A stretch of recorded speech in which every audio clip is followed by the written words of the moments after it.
नमो अरिहन्ताणम् नमो सिद्धाणम् नमो आयरीयाणम् नमो वज्झायाणम् नमो लोये सौवसावूणम् मोक्षमार्गस्य नेतारम् वेत्तारम् कर्मभूभृताम् ज्ञातारम् विश्वतत्त्वानाम् वंदे तत्गुणलब्धये। 1008 श्री मूलनायक आदिनाथ भगवान की जय। द्वासांग जिनवाणी माता की जय। आचार्य श्रेष्ठ आचार्य गुरुवर श्री 108 पूज्यपाद स्वामी महाराज की जय। आचार्य श्रेष्ठ आचार्य गुरुवर श्री 108 विद्यासागर जी महाराज की जय। जगत पूज्य निर्यापक श्रमण मुनि पुंगव श्री 108 सुधा सागर जी महाराज की जय। समस्त मुनि संघ की जय। आलोक मोदी स्वाध्याय सुधा यूट्यूब चैनल पर आप सभी दर्शकों का एक बार पुनः हार्दिक स्वागत, हार्दिक अभिनंदन। हम सभी आचार्य पूज्यपाद स्वामी जी द्वारा विरचित श्री सर्वार्थ सिद्धि ग्रंथराज का स्वाध्याय कर रहे हैं और इस स्वाध्याय श्रृंखला में हम सभी प्रथम अध्याय पढ़ रहे हैं। प्रथम अध्याय के अंतर्गत सम्यक दर्शन का वर्णन पूरा हो चुका है। पिछले 8 सूत्रों में सम्यक दर्शन की विस्तृत चर्चा आचार्य उमा स्वामी जी के द्वारा सूत्रों के माध्यम से और आचार्य पूज्यपाद स्वामी जी के द्वारा उन सूत्रों की टीका के माध्यम से पूर्ण हो चुकी है। पिछली कक्षा में हमने सम्यक ज्ञान का वर्णन पढ़ना प्रारंभ किया था, जिसके अंतर्गत सम्यक ज्ञान के 5 भेद इन्होंने बताए थे। मति ज्ञान, श्रुत ज्ञान, अवधि ज्ञान, मनःप्रय ज्ञान और केवल ज्ञान। इन 5 ज्ञानों का शाब्दिक अर्थ क्या होता है, अर्थात व्युत्पत्ति परक अर्थ क्या है और इनका रूढ़ अर्थ क्या है, अर्थात आगम में इनका क्या अर्थ लगाना है, ये सभी अपन पूर्व कक्षा में समझ चुके हैं। पूर्व कक्षा में हमने बताया था कि ये जो 5 प्रकार का ज्ञान है, यही ज्ञान प्रमाण रूप होता है। वह प्रमाण 2 प्रकार का है, परोक्ष प्रमाण और प्रत्यक्ष प्रमाण। यहां पर कुछ वादी प्रतिवादियों की अथवा अन्य दर्शनकार जो मत मतांतर हैं, उनकी जिज्ञासाओं का समाधान भी इस सूत्र के अंतर्गत किया गया था। अन्य जितने वादी प्रतिवादी हैं, वो प्रमाण को किस रूप में मानते हैं और हम किस रूप में मान रहे हैं। वो लोग जो प्रमाण को, सन्निकर्ष को प्रमाण या इंद्रिय को प्रमाण मानते हैं, तो उनमें क्या दोष है और उन दोषों का निराकरण करते हुए, उनका खंडन करते हुए अपने मत की स्थापना आचार्य पूज्यपाद स्वामी जी के द्वारा इस ग्रंथ में की गई थी, जिसमें विभिन्न प्रकार की जिज्ञासा समाधान के माध्यम से हमने यह सिद्ध किया था कि ना तो सन्निकर्ष प्रमाण है, ना ही इंद्रिय प्रमाण है, बल्कि जो ये 5 प्रकार का ज्ञान है, यह 5 प्रकार का ज्ञान ही प्रमाण रूप होता है। इसके बाद इधर इन्होंने प्रमाण के 2 भेद किए थे, परोक्ष प्रमाण और प्रत्यक्ष प्रमाण। परोक्ष प्रमाण के अंतर्गत एक सूत्र इन्होंने लिखा था, आद्य परोक्षम, मतलब प्रारंभ के जो 2 ज्ञान हैं, वो परोक्ष प्रमाण कहलाते हैं। परोक्ष का अर्थ इधर बताया था, जहां पर बाह्य इंद्रिय आदि की अपेक्षा ली जाती है या सहायता ली जाती है, या इंद्रिय आदि के निमित्त से जो ज्ञान उत्पन्न होता है, उसे हम परोक्ष ज्ञान या परोक्ष प्रमाण कहते हैं। फिर इसके बाद आज अपन जो चर्चा करेंगे वो प्रत्यक्ष प्रमाण की करेंगे।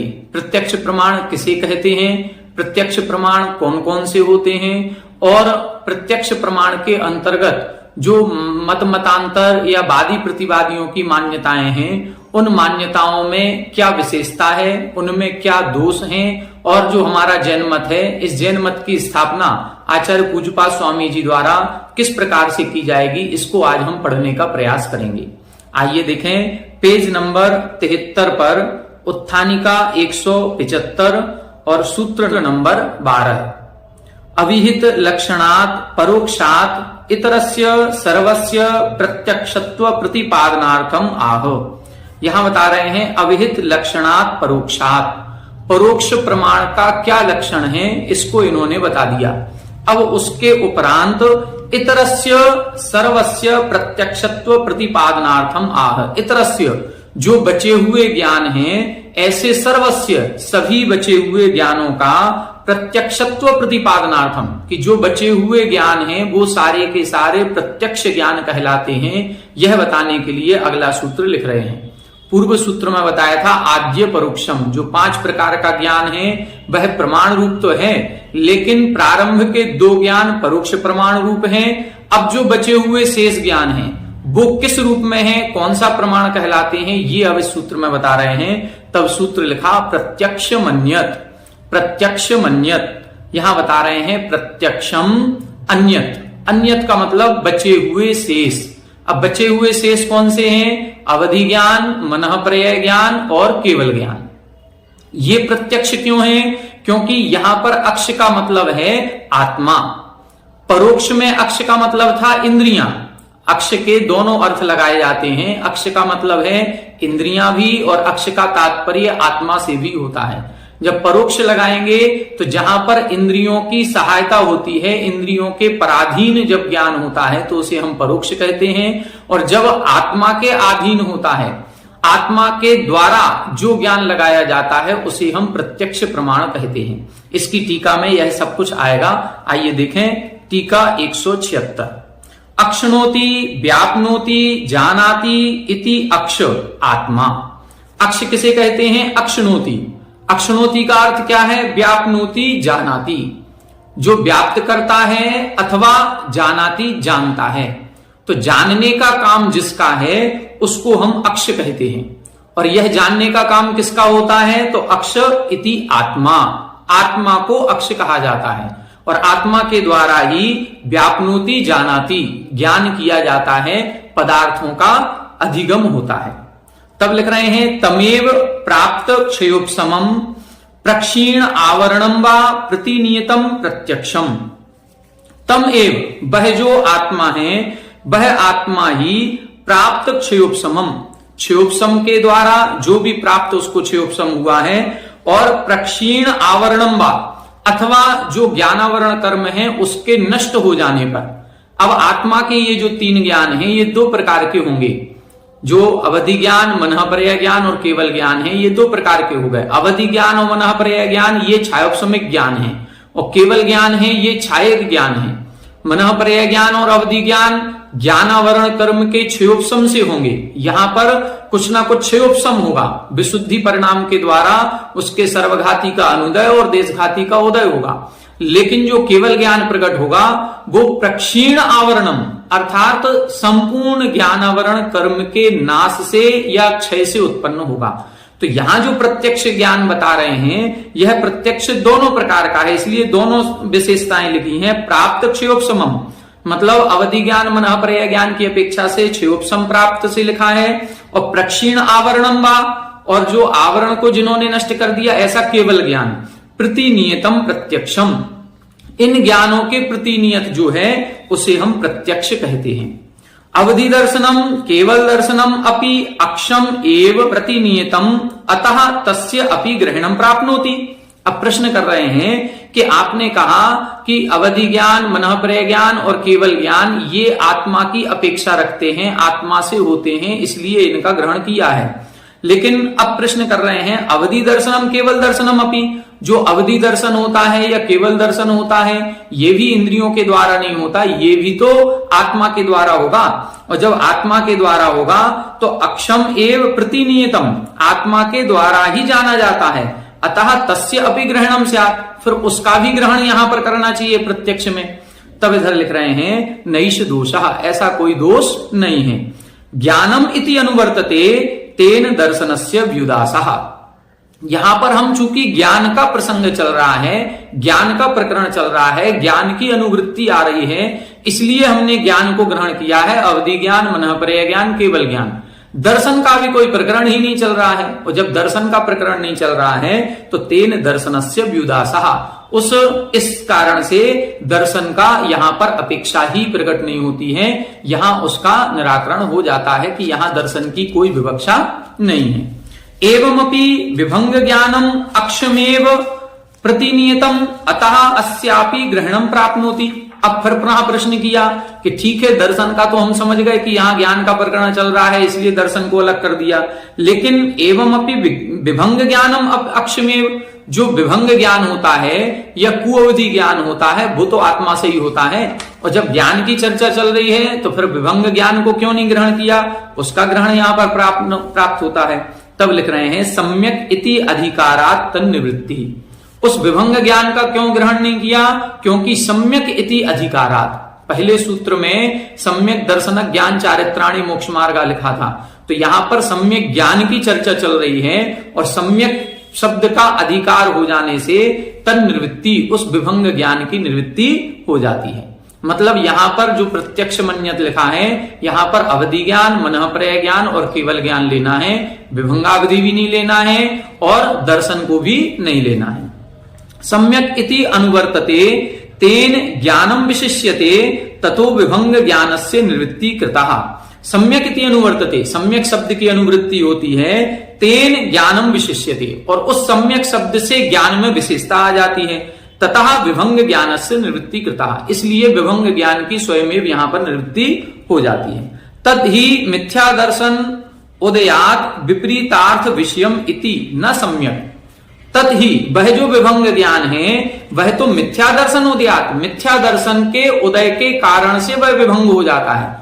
अवधि ज्ञान तो अवधि ज्ञान है, ज्ञान ज्ञान होता है, ज्ञान न सच्चा है न झूठा है, लेकिन चूंकि मिथ्यात्व के संयोग से है, मिथ्या दृष्टि जीव के मिथ्यात्व कर्म का उदय है, तो जब मिथ्यात्व का सहयोग उसको मिलेगा, संयोग मिलेगा, तो वही ज्ञान मिथ्या ज्ञान कहलाएगा, और जिसके मिथ्यात्व नहीं होगा उसके वही ज्ञान सम्यक कहलाएगा। तो मिथ्या दर्शन उदयात विपरीतार्थ विषय, इधर मिथ्या दर्शन कर्म के उदय के कारण से विपरीत अर्थ को वो विषय करता है, इसलिए न सम्यक, सम्यक पदार्थ को ग्रहण नहीं करता है, इसलिए उसकी निवृत्ति हो जाती है। अब यहां पर आगे और शंका समाधान कर रहे हैं। स्यात्मतम इंद्रिय व्यापार जनितम ज्ञानम प्रत्यक्षम व्यतीतेन्द्रिय विषय व्यापारम परोक्षम इति एतत् अविसंवादी लक्षणम अभ्युपगंतव्यम इति। अब यहां पर एक जो प्रश्न कर रहे हैं कि जो अन्य मतांतरों में एक परिभाषा प्रचलित है कि जो इंद्रिय व्यापार जनितम, जो इंद्रिय के व्यापार से उत्पन्न होता है, इंद्रिय के व्यापार का मतलब इंद्रियों के द्वारा जो ज्ञान होता है वह ज्ञान प्रत्यक्ष कहलाता है। अपन लोग कहते भी हैं हमने अपनी आंखों से प्रत्यक्ष देखा, हमने अपने कान से प्रत्यक्ष सुना, तो जो इंद्रिय व्यापार से सहित होता है वो प्रत्यक्ष है, और व्यतीत इंद्रिय विषय व्यापारम, और इंद्रिय व्यापार से जो रहित है उसको परोक्षम, वो परोक्ष कहलाता है। जैसे हमें यहाँ पर मान लो कोई महाराज श्री उपस्थित नहीं है और हमें आचार्य गुरुवर को नमोस्तु करना है, तो हम क्या कहते हैं, परोक्ष रूप से हमारा उनको भी नमोस्तु। परोक्ष क्यों, क्योंकि हमारी आंखों के सामने उपस्थित नहीं है। तो इंद्रिय व्यापार से सहित होता है वो तो प्रत्यक्ष होता है, और जो इंद्रिय व्यापार से रहित होता है उसको परोक्ष मानते हैं। ऐसा अविसंवादी लक्षणम अभ्युगंतव्यम, ऐसे अविसंवादी, इस विषय में किसी को विसंवाद नहीं है, कोई विवाद नहीं है, ऐसी इस परिभाषा को ग्रहण करना चाहिए। तब लिख रहे हैं तत् अयुक्तम, नहीं, ऐसा ठीक नहीं है। क्यों नहीं है, आप्तस्य प्रत्यक्ष ज्ञान अभाव प्रसंगात, क्योंकि यदि हम इंद्रिय ज्ञान से जो उत्पन्न होता है उसे हम प्रत्यक्ष मान लेंगे तो फिर आप्त के जो सच्चे देव हैं उनके प्रत्यक्ष ज्ञान का अभाव सिद्ध हो जाएगा। क्यों सिद्ध हो जाएगा, यदि इंद्रिय निमित्तम एव ज्ञानम प्रत्यक्षम इस्यते, यदि इंद्रियों के द्वारा, इंद्रियों के निमित्त से उत्पन्न हुआ ज्ञान ही प्रत्यक्ष कहलाएगा, एवं सती, ऐसा मानने पर आप्तस्य प्रत्यक्ष ज्ञानम न स्यात्, फिर आप्त के प्रत्यक्ष ज्ञान कैसे होगा, क्योंकि उनके तो इंद्रियों से ज्ञान होता नहीं है, उनके तो आत्मा से ज्ञान होता है, और जब इंद्रियों से ज्ञान नहीं होता तो फिर उनके प्रत्यक्ष ज्ञान नहीं ठहरेगा, फिर उनके परोक्ष ज्ञान हो जाएगा, तो इसमें तो विरोध हो जाएगा।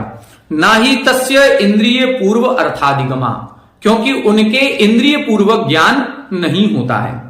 अथ तस्य अपि करण पूर्वकम एव ज्ञानम कल्पिते, यदि आप ये कहें कि नहीं उनके जो आप्त हैं वो भी इंद्रिय पूर्वक ज्ञान करते हैं, यदि इंद्रिय पूर्वक ज्ञान उनके माना जाए तो तस्य असर्वज्ञत्वम स्यात्, फिर उनके असर्वज्ञपना हो जाएगा, क्योंकि इंद्रियों के द्वारा सर्वज्ञ तो हो नहीं सकते।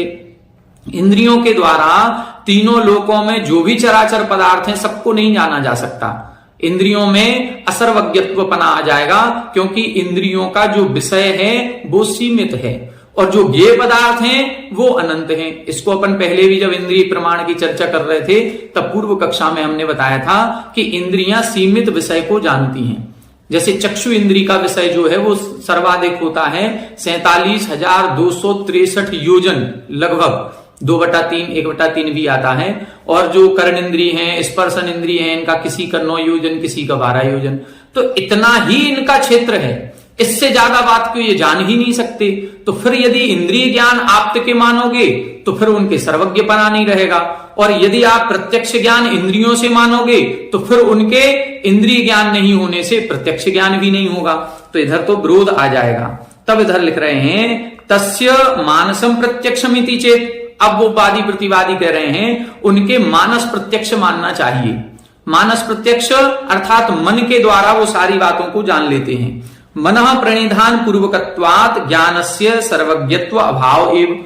अब इधर उत्तर दे रहे हैं कि यदि मानस प्रत्यक्ष मानते हो, मन के द्वारा वो सब बातों को जान लेते हैं, तब भी इधर सर्वज्ञत्व अभाव एव, तो भी सर्वज्ञपने का अभाव हो जाएगा, क्योंकि मन जो अनुभूत विषय हैं उनको ही ग्रहण करता है।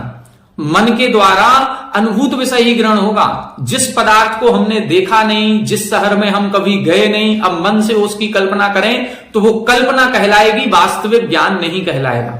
और वास्तविक ज्ञान तभी होगा मन के द्वारा जिस शहर में हम घूम करके आए हैं, जिस क्षेत्र पर हम होकर के आए हैं, जहां के हमने दर्शन किए हैं। आंख बंद करते ही मन से 1 सेकंड नहीं लगेगा और हम उस क्षेत्र पर पहुंच जाएंगे। क्यों? क्योंकि हमारा वो अनुभूत विषय है। तो मन के द्वारा भी, मन भी चूंकि इंद्रिय अनिंद्रिय के अंतर्गत आता है, तो फिर वही दोष जो इंद्रियों में आ रहा था वही दोष इधर भी आ जाएगा। मानस प्रत्यक्ष मानेंगे तो भी आप्त के सर्वज्ञपने का अभाव हो जाएगा।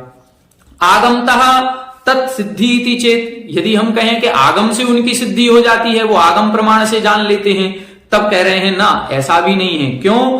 तस्य प्रत्यक्ष ज्ञान पूर्वकत्वात्, क्योंकि जो आगम है वो आगम भी तो प्रत्यक्ष ज्ञान से उत्पन्न हुआ है। आगम किससे उत्पन्न हुआ? जिन्होंने प्रत्यक्ष ज्ञान से आत्मा के द्वारा ज्ञान किया है और तीनों लोकों की बातों को जाना है। ऐसे तीर्थंकर केवली भगवान के द्वारा जो उपदेश हुआ उससे ही तो आगम बना है। अब आगम से यदि हम जानेंगे तो फिर हमें प्रत्यक्ष ज्ञान उनके केवल ज्ञानियों के मानना पड़ेगा। और इधर आप कह रहे हैं कि इंद्रियों को प्रत्यक्ष मानो, और इंद्रियों को प्रत्यक्ष मानेंगे तो उनके इंद्रियों से ज्ञान होता नहीं है। तो ये सारी चीजें इधर इन्होंने जिज्ञासा समाधान में समाधान कर दिया कि इंद्रियों के द्वारा प्रत्यक्ष नहीं होता है, आत्मा से प्रत्यक्ष होता है। इंद्रियों से जो ज्ञान है वो परोक्ष कहलाता है। आगे देखें, योगी प्रत्यक्षम अन्य ज्ञानम दिव्यम अपि अस्ति इति चेत। अब यहां फिर प्रश्न किया जा रहा है, एक योगी प्रत्यक्ष होता है जो विशेष दिव्य ज्ञान होता है, तो उस दिव्य ज्ञान के द्वारा वो केवली भगवान जो है वो जान लेते होंगे। आप तो जो है यदि मानस प्रत्यक्ष नहीं मान रहे हो, इंद्रिय प्रत्यक्ष नहीं मान रहे हो, तो योगी प्रत्यक्ष जो विशेष ज्ञान होता है, दिव्य ज्ञान होता है, उसके द्वारा मान लो। तो तब इसका समाधान कर रहे हैं, ना तस्य प्रत्यक्षत्वम, क्योंकि उस योगी प्रत्यक्ष को भी हम प्रत्यक्ष नहीं मान सकते। क्यों नहीं मान सकते? इंद्रिय निमित्तत्व अभावात, क्योंकि वह इंद्रियों के निमित्त से नहीं होता है। और अक्षम अक्षम प्रति यत वर्तते तत्प्रत्यक्षम इति अभ्युपगमात्। और आपके मत में क्या कहा जा रहा है कि जो प्रत्येक इंद्रिय से जाना जाता है वो प्रत्यक्ष है, और जो योगी प्रत्यक्ष है वो भी इंद्रियों के द्वारा नहीं हो रहा है, कोई विशेष ज्ञान है, तो फिर वो प्रत्यक्ष नहीं कहलाएगा। आपके मत से उसमें भी विरोध आ जाएगा। आगे और देखो क्या लिख रहे हैं, किंच सर्वज्ञत्व अभावः प्रतिज्ञा हानिर्वा। अब यदि ऐसा मानेंगे तो फिर सर्वज्ञत्व का अभाव हो जाएगा अथवा प्रतिज्ञा की हानि हो जाएगी। कैसे हो जाएगी सर्वज्ञपने का अभाव? क्या प्रतिज्ञा होती है ये आगे बताएंगे। अस्य योगिनो यत् ज्ञानम तत् प्रति अर्थम बसवर्ती वा स्यात् अनेकार्थ ग्राही वा। अब यहां पर प्रश्न कर रहे हैं कि यदि आप योगी प्रत्यक्ष को मानते हो और उस प्रत्यक्ष के द्वारा जो ज्ञान किया जा रहा है वह ज्ञान प्रत्येक पदार्थ को क्रम क्रम से जानता है अथवा अनेकार्थ ग्राही वा, अथवा एक ही समय में सभी पदार्थों को जान लेता है। क्या लिखा? अस्य योगिनो, ये जो योगियों के आप ज्ञान की बात कर रहे हैं वह ज्ञान प्रति अर्थवशवर्ती, प्रत्येक पदार्थ के क्रम क्रम से होता है अथवा अनेकार्थ ग्राही वा, एक साथ ही सभी को जान लेता है।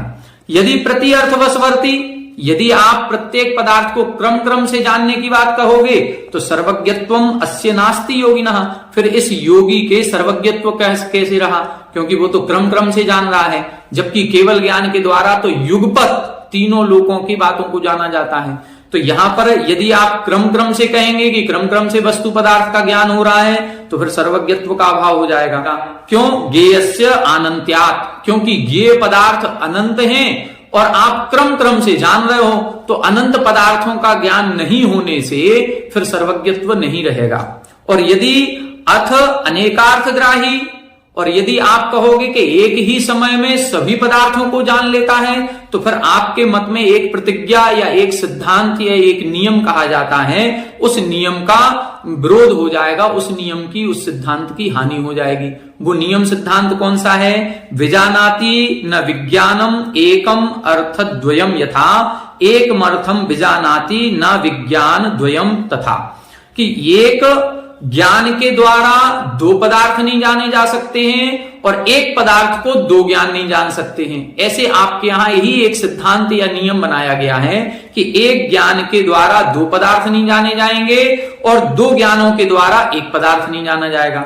अब एक ज्ञान के द्वारा दो पदार्थ जाने नहीं जा सकते और आप कह रहे हो कि एक साथ सभी पदार्थों को जान लेंगे, तो यदि एक साथ सभी पदार्थों को जानने की बात कहोगे तो इस प्रतिज्ञा की हानि होगी, और आप कहोगे क्रम क्रम से जानते हैं तो सर्वज्ञत्व की हानि होगी। कुल मिलाकर के आप कहीं ना कहीं दोषी हैं, ये सिद्ध हो रहा है। साहीयते, अर्थात ये प्रतिज्ञा की हानि होती है, आपके ही नियम सिद्धांत का विरोध हो जाता है। आगे लिख रहे हैं अथवा क्षणिकाः सर्व संस्काराः इति प्रतिज्ञा हीयते। यहां पर ये बौद्ध मत की एक प्रकार से चर्चा चल रही है कि बौद्ध मत में कहा जाता है कि सर्व संस्कारा अर्थात सभी प्रकार के पदार्थ क्षणिकाः एक समयवर्ती माने जाते हैं। बौद्ध जो मानते हैं वो ये कहते हैं कि कोई भी पदार्थ अगले समय तक स्थिर नहीं रहता। जो एक समय पूर्व पदार्थ था वह अब इस समय नहीं है, जो इस समय है वो अगले क्षण नहीं होगा। ये अगले समय जो पदार्थ उत्पन्न हुआ है वो एकदम नया पदार्थ है। जैसे हम आप हैं तो यहां पर भी वो ये कहते हैं कि हम आप भले एक दूसरे को देख रहे हैं और कंटिन्यू 2 घंटे से देख रहे हैं, आधा घंटे से देख रहे हैं, लेकिन प्रति समय एक आपको नया चेहरा दिख रहा है।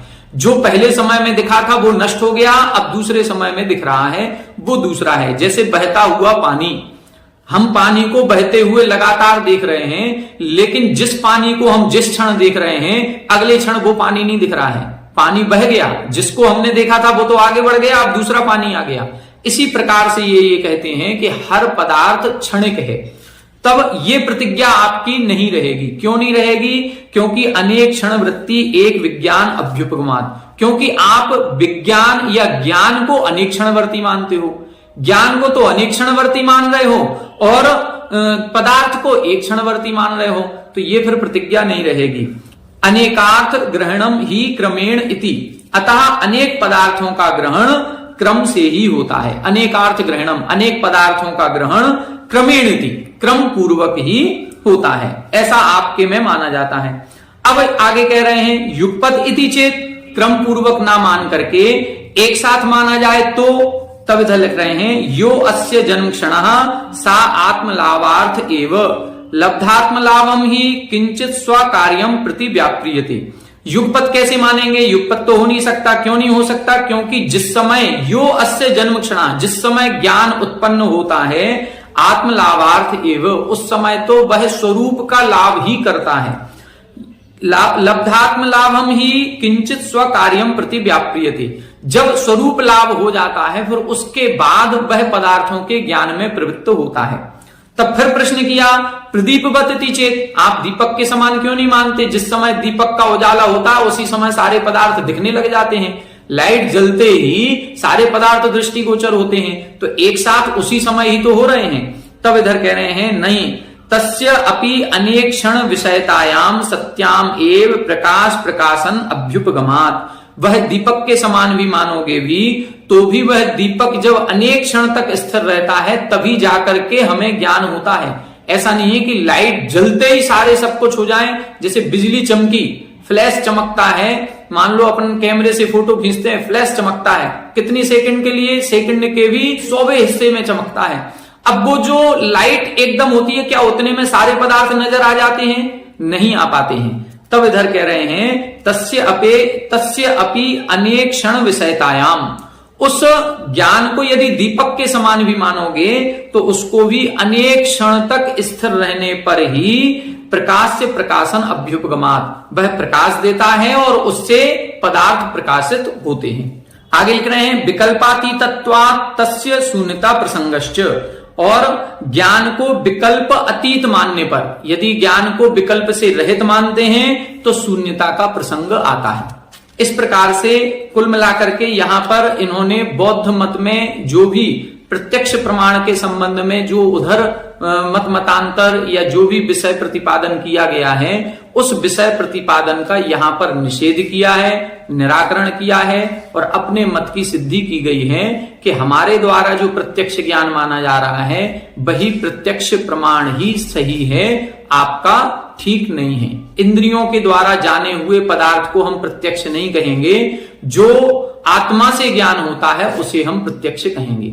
यहां ये जो जिज्ञासा समाधान है ये न्याय का विषय है, जितना समझ सके हैं उतना आपको समझाने का प्रयास किया है। बाकी और जो न्यायविद हैं जिनको बहुत अच्छे से समझ में आता है उनसे और विशेष चर्चा करके इस विषय को और अच्छे से स्पष्ट किया जा सकता है। अभी जितना हमें क्लियर हो रहा है उतना हमने आपको समझा दिया। आगे देखें, आगे पेज नंबर 76 पर उत्थानिका 181। अब यहां पर बता रहे हैं अविहित उभय प्रकारस्य प्रमाणस्य आदि प्रकार विशेष प्रतिपत्त्यर्थम आह। अविहित उभय प्रकारस्य प्रमाणस्य, अब जो उभय प्रकार मतलब दोनों प्रकार के प्रमाण की चर्चा करने के उपरांत आदि प्रकार विशेष प्रतिपत्त्यर्थम आह। आदि प्रकार मतलब दो प्रमाण बताए थे, परोक्ष प्रमाण और प्रत्यक्ष प्रमाण। तो सबसे पहले जिसका वर्णन किया था ऐसे परोक्ष प्रमाण का विशेष प्रतिपत्त्यर्थम, विशेष ज्ञान कराने के लिए अगला सूत्र लिख रहे हैं मतिहि स्मृतिहि संज्ञा चिंताभिनिबोध इत्यनर्थांतरम। मतिहि स्मृतिहि संज्ञा चिंताभिनिबोध इत्यनर्थांतरम।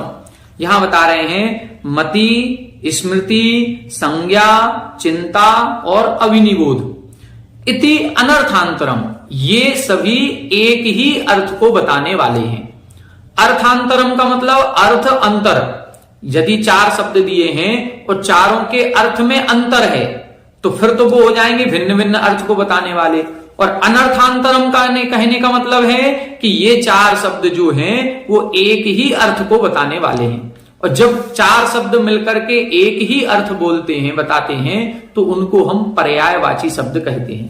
तो इससे ये सिद्ध हो रहा है, यहां ये बता रहे हैं कि ये सभी प्रथम मति ज्ञान के पर्यायवाची नाम हैं। मति ज्ञान कहें, स्मृति ज्ञान कहें, संज्ञा ज्ञान कहें, चिंता ज्ञान कहें या अभिनिबोध ज्ञान कहें, एक ही बात है। आगे देखें 182 आदौ उद्दिष्टम यत् ज्ञानम तस्य पर्याय शब्दा एते वेदितव्याः। आदौ उद्दिष्टम यत् ज्ञानम, सबसे पहले जिस ज्ञान का कथन किया है तस्य पर्याय शब्दा एते वेदितव्या, उसके ये पर्याय शब्द जानने चाहिए। मति ज्ञानावरण क्षयोपम अंतरंग निमित्त जनित उपयोग विषयत्वात् एतेषां श्रुतादिषु अप्रवृत्तेश्च। यहां बता रहे हैं मति ज्ञानावरण क्षयोपम अंतरंग निमित्त जनित, ये पांचों ही जो ज्ञान हमने लिखे हैं ये पांचों ही शब्दों में अंतरंग निमित्त तो एक ही है, मति ज्ञानावरण कर्म का क्षयोपम। और मति ज्ञानावरण कर्म का क्षयोपम सभी में होने के कारण से ये मति ज्ञान के पर्यायवाची हैं। और श्रुतादिषु अप्रवृत्तेश्च, और श्रुत ज्ञान में इनकी प्रवृत्ति नहीं होती है। अब इनकी व्युत्पत्ति बता रहे हैं मननम मति, मनन करना मति है। स्मरणम स्मृति, स्मरण करना स्मृति है। संज्ञानम संज्ञा, यह इनकी व्युत्पत्ति है, शाब्दिक अर्थ है। चिंतनम चिंता, चिंतन करना चिंता है। अभिनिबोधम अभिनिबोध इति। आगे देखें यथा संभवम विग्रहांतरम विज्ञेयम, और भी इसके विग्रह बन सकते हैं, उनको जानना चाहिए। 183 सती अपि प्रकृति भेदे रूढ़ी बल लाभात पर्याय शब्दत्वम। यहां बता रहे हैं सती अपि प्रकृति भेदे, इनके सबके नाम अलग अलग हैं। एक मति कह रहे हैं, स्मृति कह रहे हैं, चिंता कह रहे हैं, संज्ञा कह रहे हैं, अग्निबोध कह रहे हैं, नाम सबके अलग अलग हैं, तो भी रूढ़ी लाभात, रूढ़ी के बस से पर्याय शब्दत्वम, ये एक ही अर्थ को बताने वाले हैं। यथा इंद्रः शक्रः पुरंदर इति इंदनादि क्रिया भेदे अपि सचिपति एकस्य एव संज्ञा। जैसे इंद्र कहें या शक्र कहें या पुरंदर कहें, ये तीनों भी एक ही अर्थ को बताने वाले हैं, सचिपति अर्थात सौदर में इंद्र। तो इंद्र कौन है? सचिपति, जो सची इंद्राणी का स्वामी है वो इंद्र है। लेकिन उस इंद्र को इंद्र भी कहते हैं, शक्र भी कहते हैं, पुरंदर भी कहते हैं। इंधन क्रिया जब की जाती है तब इंद्र कहलाता है। जब किसी नगर आदि का रक्षा करने वाला या विनाश करने वाला होता है तब पुरंदर कहा जाता है। तो ये शब्दों के अर्थ अलग अलग हैं, लेकिन फिर भी एक ही अर्थ के द्योतक हैं इंद्र के। इसी प्रकार से इधर बता रहे हैं, समविरूढ़ नयापेक्षया तेसाम अर्थांतर कल्पनायाम मत्यादिषु अपि स क्रमो विद्यते एव। यदि समविरूढ़ नय की अपेक्षा लगाएंगे तो तेसाम अर्थांतर कल्पनायाम, फिर उन सभी शब्दों की अलग अलग कल्पना लगेगी, अलग अलग अर्थ निकलेगा। तो अलग अलग निकलेगा तो फिर ये मति, स्मृति, संज्ञा, चिंता, विनिबोध ये सब अलग अलग हो जाएंगे। लेकिन किंतु मति ज्ञानावरण च्योपसम निमित्त उपयोगम न अतिवर्तन्ते इति अयम अत्र अर्था विवक्षिता। लेकिन सभी में चूंकि मति ज्ञानावरण कर्म का च्योपसम एक ही निमित्त मात्र है, इसलिए ये अलग अलग नहीं है, एक ही है। दो प्रकार के नय होते हैं, शब्द नय और समविरूढ़ नय। शब्द नय में 4 शब्द होंगे, वो चारों शब्द एक ही अर्थ को बताने वाले हैं, तो वो पर्यायवाची शब्दों को एक ही मानता है शब्द नय।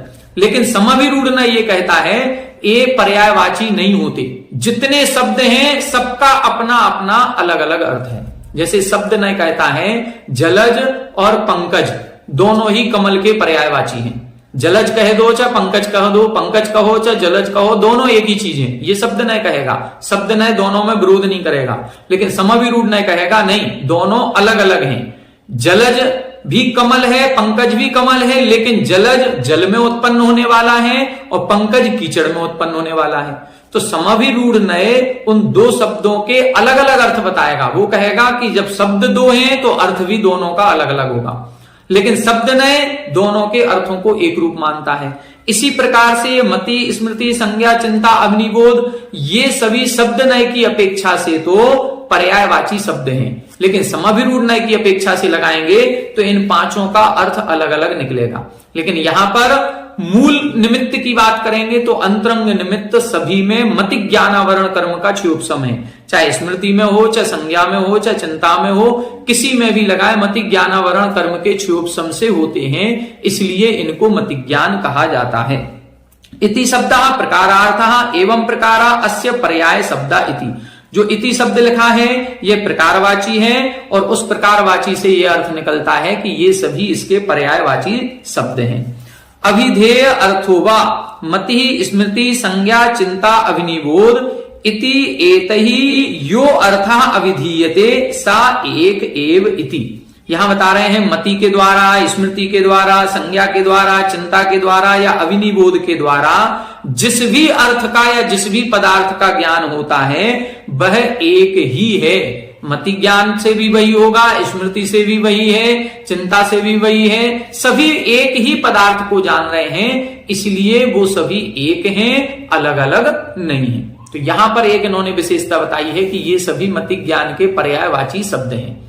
क्यों बताया गया? क्योंकि अन्य दर्शनकार इनको अलग अलग मानते हैं। कोई तर्क को अलग मानता है, अनुमान को अलग मानते हैं, स्मृति को अलग मानते हैं। तो ये अन्य दर्शनकार इनको अलग अलग ज्ञान रूप से स्वीकार करते हैं और हमारे जो जैन दर्शन में कह रहे हैं कि ये अलग अलग मानने की जरूरत नहीं है, ये सभी एक के अंतर्गत ही आ गए, ये तो सभी पर्यायवाची नाम है, ये मति ज्ञान के ही पर्यायवाची शब्द हैं।